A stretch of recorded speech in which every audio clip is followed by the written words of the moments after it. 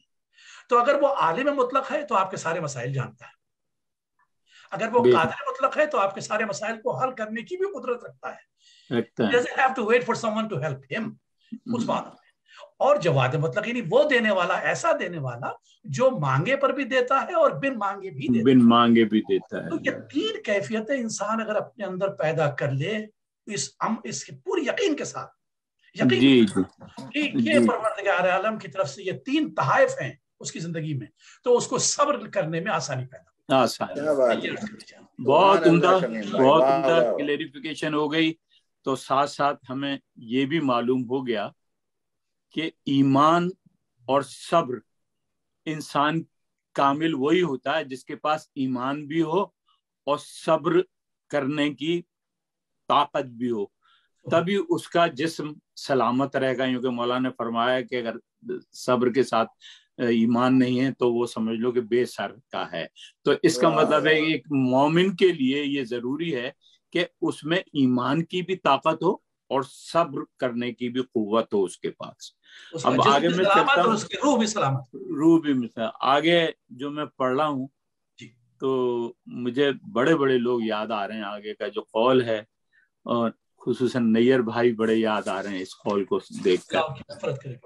جی، وہ اگلا قول یہ ہے مولا علی کا کہ لوگوں کے ساتھ اس طرح گھل مل کر رہو کہ اگر مر جاؤ تو لوگ تم پر گریہ کریں، اور اگر زندہ رہو تو تم سے عشق کی طرح محبت کریں. کیا بات ہے.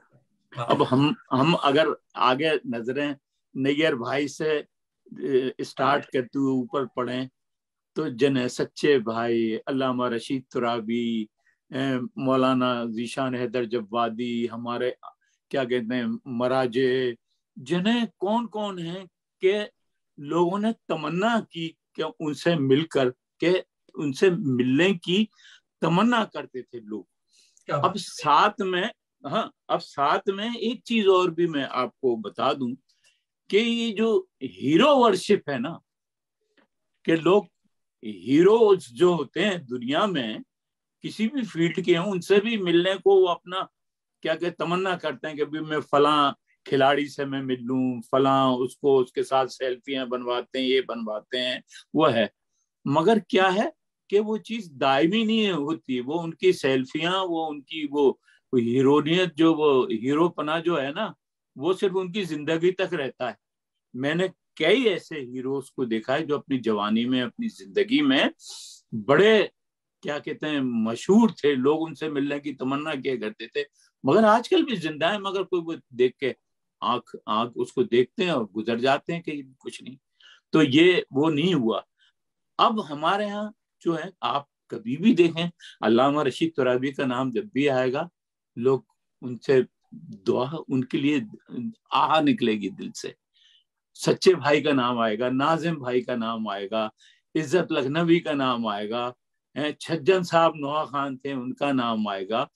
پوری دنیا میں ہمیں یہ فخر ہے کہ پوری دنیا میں ایسے افراد ہماری کمیونٹی کے، شیعہ کمیونٹی کے تھے اور ہیں آج بھی، کہ ہم ان کی آج بھی کیا کہتے ہیں ان کی ہم عزت کرتے ہیں، ان کے ساتھ مل کر رہنا چاہتے ہیں.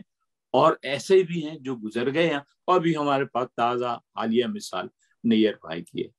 اس سے میں آگے چلتا ہوں، وہ بھی بڑی آسان سی ہے.